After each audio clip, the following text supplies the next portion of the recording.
Today I received the pasta Primo that I ordered Sunday. This is from Cook's Essentials. And this is just, I took it apart and went ahead and washed all the pieces. Just going to show you what all comes with it. You get 2 little measuring cups. You get a brush and a little pick that goes in the end of the brush. Snaps in. You get the little cutter. Okay, you get a little thing that they call spanner, which is used to lock the, tighten up the mold lock. You get 6 types of pasta molds. They all look like this. You'll have a spaghetti, angel hair, fettuccine, linguine, penne, and macaroni. Or penne, probably pronouncing that wrong. Okay, and it has little suction cups on the bottom, which is helpful. And there's a little button here that's got a lock symbol on it. And you would just turn this, mash it, and then you want to lock it into place. And then the little auger part, you just feed it in and it snaps into place. Okay, now all these plastic pieces are dishwasher safe. There's a little silicone grommet in there, is what they're calling it. You just push it into place. Okay, you just want to put the top in there, and there's a little divider that you slide in and out, so you just feed that through there. Okay, on the front it just has the power button, a mix button, extrude button, and a fan button. Okay, it also has a kneading blade, so I'm just going to go ahead and pop this top back off and just sit this on here. Okay, I'm going to try the fettuccine mold first. It has the arrow to let you know this way down. It's got the little holes for the fettuccine. It also has 2 little knobs, so you want to match it up with the holes on the extruder. Okay, you just want to tighten on the mold lock. You can use this if you need to, but it seems like it's on pretty tight. Okay, now in the bowl I have a 1/3 cup of all-purpose flour and a 1/3 cup of semolina flour. And I'm just mixing together. I'm going to do just a batch of pasta just to test it out. I'll do some videos later on where I'm actually using it with sauce and making it as a meal. This is just to test it out. I already washed all the parts, but a lot of times I like to run a cycle of food through it just to make sure there's no kind of a packing dust or anything like that in there.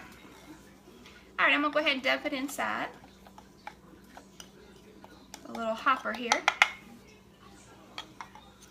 And there's a 1/2 teaspoon of salt also in there. Okay, now it has a little lever here that you have to push on the top, and that locks it. It also allows it to power up.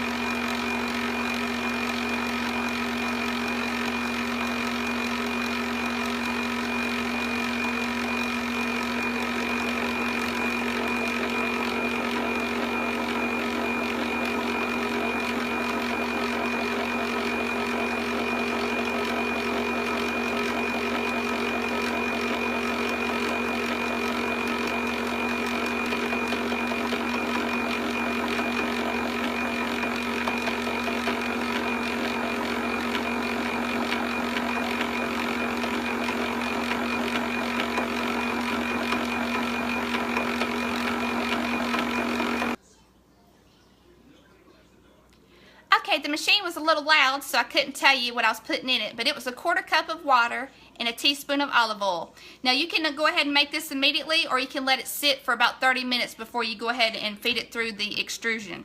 I'm going to go ahead and feed it through since it's just a test.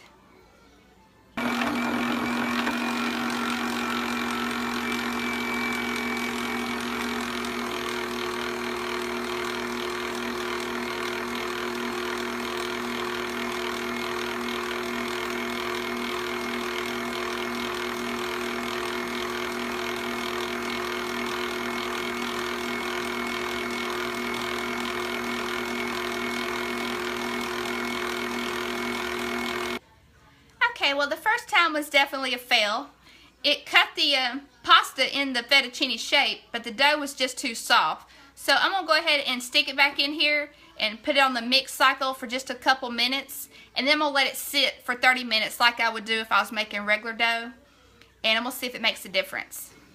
Okay, earlier I didn't show you this part, but whenever you turn it on, you want to make sure you pull this part out So that allows the dough to fall into the area with the auger.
Okay, the second time it definitely did better. This is some semolina flour I put down here.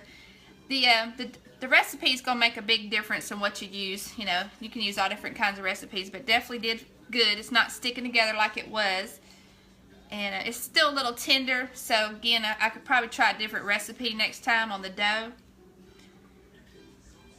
But for a second time, I should say, not too bad. I'm definitely gonna keep trying it out, and like I say, you'll shake off all the excess flour before you cook it.